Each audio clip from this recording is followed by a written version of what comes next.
Hey, what's happening guys? Welcome to EReviews. So after 4 weeks of constant disappointment with flash sales, I finally got my hands on the Xiaomi Redmi Note 3.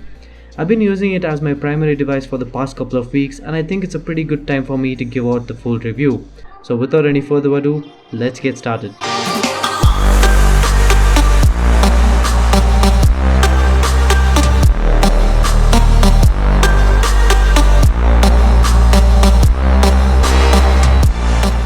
Well, I hope you guys liked that intro. If you did, go ahead and give this video a big thumbs up and do let me know your thoughts in the comment section below. And before we start talking about the phone, let's talk a bit about the unboxing experience. It's got typical Xiaomi packaging, very neat and clean. And also note that this device is made in India, something to be proud of. Opening up the box, you will be greeted by the device itself. Initial impressions, it feels really light in the hand considering the battery specifications. Anyways, let's keep it aside for the moment and take a look at what else we get inside the box. You have the typical Xiaomi envelope which contains the user manual, SAR value, warranty statement and the SIM ejector tool. Underneath the envelope you have the micro USB to USB cable for data syncing and charging purposes. You also get the power adapter which has an output of 2A, meaning that the Redmi Note 3 is fast charging enabled. Well, that's it inside the box. Let's get to the device. As usual, let's start off with the design and build quality. If you're someone who's been tracking Xiaomi's Redmi Note series, then the front of the device might look very familiar. To the top, it's got the notification LED light, bunch of sensors, speaker grill and the 5-megapixel front-facing camera. Below that, we have the 5.5-inch Full HD display with a pixel density of 403 pixels per inch. Now, this display is definitely vibrant and crispier than the previous iterations, but despite the software enhancements, the sunlight legibility is still something left to be desired. Now, below the 1080p display are the 3 touch capacitive buttons which are thankfully backlit. At the bottom we have the micro USB data syncing and charging port. Though it's not a USB Type-C, it still offers OTG and fast charging capabilities. Moving over to the sides and back of the device is what might come as a surprise. It's completely made up of metal and this time around it's a unibody design. Xiaomi has also done a great deal to reduce the bezel sizes and the overall thickness of the device despite housing a 4000 mAh battery, which I will get to in the later part of this video. Now, towards the right of the device we have the power button and the volume rockers, which are also made up of metal and provide great tactile feedback. Towards the left we have the hybrid SIM slot that can either accept 2 SIMs or 1 SIM and a micro SD card up to 128GB. Moving over to the back, we have the 16-megapixel primary camera followed by the dual-tone LED flash and the fingerprint scanner. The fingerprint scanner was easy to set up, very accurate and worked pretty much 90% of the time. Now, given the price point, it's a pretty good percentage to go with.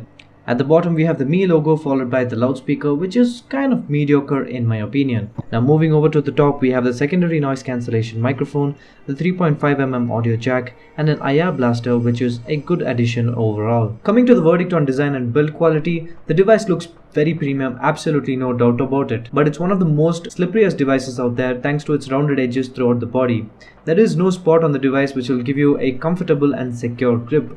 Hence, I highly recommend a skin or a case that will give you that extra bit of grip as well as protection against bumps, since there is no mention of Gorilla Glass protection by Xiaomi. So subjective to my opinion, the Xiaomi Redmi Note 3 gets a respectable 8 out of 10 in this section. Now, moving on to performance, the Xiaomi Redmi Note 3 is a budget beast. It's powered by the Octa-core Snapdragon 650 processor coupled with 3GB of RAM and the Adreno 510 GPU for the graphic end of things. Now, with this hardware setup, the Redmi Note 3 pretty much blew away anything and everything that we threw at it. But the restrictions came from the software end. Xiaomi runs their own skin called MIUI on all their devices. Now, it's been around for quite some time and its features are well known in the smartphone community, and so are its downsides. To begin with, it's a very heavy skin on Android. As you can see, you get only 1.6GB free out of the 3GB of RAM, and if you have a couple of applications running in the background, it's a sure shot that you will face memory management issues. And that's exactly what happened with the Redmi Note 3. While switching between applications, I found myself waiting for the app to reload most of the time. Another bummer is that it still runs MIUI 7, which is based on Android 5.1.1 Lollipop. Now, knowing Xiaomi's reputation for software updates, we gotta be really patient to get Android Marshmallow, and you can completely forget Android N. Now, backing all this up is a massive 4000 mAh battery. Now, you gotta give credits to Xiaomi for fitting this massive battery into this rather lightweight and slim device. Now, the battery backup is beyond flagship material.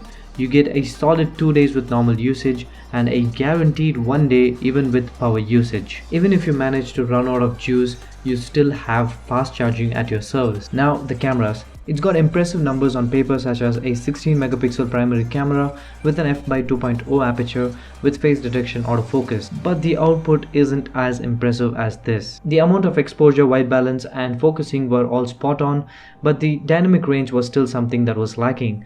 The camera also performed average when it came to artificial and low light conditions. There was always some amount of noise, and the dual-tone dual LED flash didn't seem to fit its purpose. Now this camera setup is capable of 4K recording, but Xiaomi decided to top it off at 1080p, and the video result was below average. There was a lot of artifacts and software sharpening going on that made the video result a bit less pleasant to the eye. But the 5 megapixel front facing camera did exceptionally well. Say it for your occasional selfie or video calling, there are absolutely no complaints about it. So coming to the verdict on performance, the Xiaomi Redmi Note 3 has amazing hardware, but the software doesn't seem to do justice to that. Xiaomi is good with bug fixes and feature updates, but they're pretty bad when it comes to Android updates, and that's where its competitors such as the Lenovo ZUK Z1, the Moto G4 Plus take an upper hand. Now taking these points into consideration, and of course subjective to my opinion, I give the Redmi Note 3 a decent score of 7 out of 10. Well, should you buy it at this point of time? If you're a Xiaomi and MIUI fan, go ahead and pick it up, no questions asked. But if you're looking for something else, something different, something better, then you might want to look at the Lenovo ZUK Z1, the Moto G4 Plus, or wait for the Letu and Letu Pro, which will be launched in India in upcoming weeks. Alright guys, so that was my full review of the Xiaomi Redmi Note 3. If you like this video, go ahead and give it a big thumbs up and subscribe to the channel for more such videos. Also like EReviews on Facebook, Twitter and Instagram for some good tech information and fun giveaways. This is Santosh signing off for EReviews. You guys have a great day.